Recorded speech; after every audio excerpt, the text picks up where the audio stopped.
제 생각에 애플은 지금 상당히 안정적인 상황입니다. 기존 고객들로부터 엄청난 호응과 지지를 얻고 있습니다. 영국이나 미국 같은 선진 시장에서는 거의 50%에 육박하는 사람들이 이제 아이폰, 그 중에서도 프리미엄 제품, 즉 고마진 버전의 아이폰을 가지고 있습니다. 물론 지적하신 대로 애플의 가장 큰 과제는 인공지능입니다. 애플이 화요일에 공개한 제품들은 사람들의 상상력을 사로잡을 것으로 보입니다. 제가 쿠퍼티노에서 제품 출시를 직접 보고 왔거든요. 이제 손에 쥘 수 있는 새로운 아이폰이 나온다는 건 정말 멋진 일입니다. 사람들이 이거 새로운 아이폰인가요? 하고 관심을 보일 것이며 이는 정말 반가운 일이죠. 최근 아이폰들이 너무 비슷했으니까요.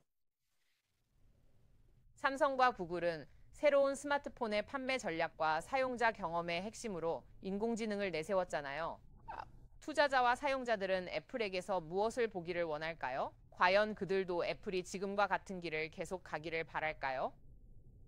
애플이 AI 분야에서 성과를 내야 한다는 건 의심할 여지가 없죠. 작년에 인공지능에 대해 큰 약속을 했었는데 실수를 한 거죠. 그것은 2025년에는 실현되지 않았지만 애플 경영진은 2026년에 강력한 무언가를 선보일 것이라고 아주 명확히 밝혔습니다.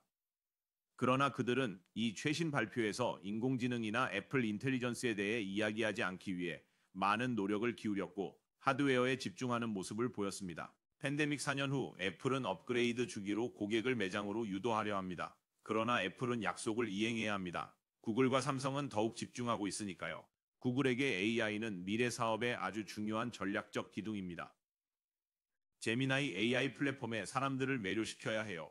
그게 바로 구독 수익이죠. 검색 중심에서 벗어나 인공지능으로 수익을 창출할 길을 찾아야만 합니다. 30억 명에 달하는 안드로이드 폰 사용자들에게 제미나이가 보급되어 그들이 인공지능에 푹 빠져들기를 바라고 있는 것이죠. 그래서 애플이 따라잡아야 하지만 따라잡기 전까지 버틸 수 있는 여력이 있다고 봅니다. 흥미로운 지적입니다. 하지만 2026년까지 인공지능 분야에서 막대한 혁신이 예상되는 이 시점에서 결국 애플이 인공지능 혁신 경쟁에 너무 늦게 합류할 위험은 없을까요? 제 개인적인 의견은 이렇습니다. 저희가 지금 소비자 조사를 해보면 전 세계 여러 시장의 소비자들을 분기별로 만나보거든요. 그런데 업계는 인공지능에 열광하지만 사람들은 여전히 스마트폰의 기본적인 기능, 즉 긴 배터리 수명을 원합니다. 뛰어난 카메라와 브랜드를 원하죠.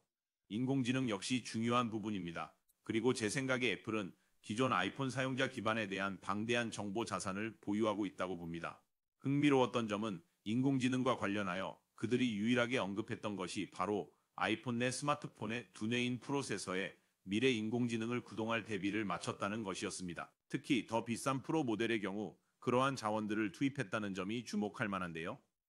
제 생각에는 애플이 내년에 인공지능을 본격적으로 선보일 때 올해 사람들이 구매한 기기들에도 해당 기능을 소급 적용할 것으로 예상됩니다. 이로써 어느 정도 미래에 대한 대비가 이루어진 것이죠. 이 문제를 가볍게 생각하진 않습니다.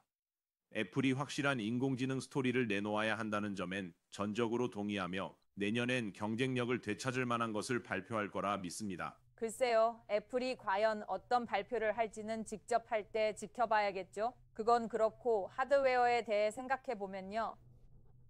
이번 애플의 발표가 정말 상당한 혁신을 보여줬다고 생각하시나요? 왜냐하면 결국 아이폰이든 헤드폰이든 모든 발표 내용이 궁극적으로는 그저 다 거기서 거기라는 의견도 존재하기 때문이죠. 물론입니다. 제 뒤에 있는 이 휴대폰들을 좀 보세요. 지난 20년간 온갖 모양과 크기의 휴대폰들이 나오면서 엄청난 혁신의 시대를 보냈죠. 매년 더 좋은 카메라, 새로운 디자인, 다른 색상, 신기능이 나왔지만 그런 시대는 지났습니다. 이제 휴대폰은 훨씬 더 점진적으로 발전하고 있습니다. 저는 지금을 획일화된 스마트폰 시장이라고 부릅니다. 전부 다 비슷하게 생겼어요. 하지만 이번만큼은 애플이 상당히 파격적이었다고 생각합니다. 얇은 휴대폰, 바로 아이폰 에어는 흥미로운 제품이죠. 솔직히 누가 이 제품을 살지는 잘 모르겠습니다. 하지만 웹페이지나 온라인에서만 평가하기는 어려운 제품입니다. 이 제품 덕분에 매장 방문객이 늘어날 것으로 기대되는데요. 이건 대규모 오프라인 매장을 보유한 애플에게도 좋고 통신사나 다른 판매점 등 업계의 다른 모두에게도 좋은 일입니다.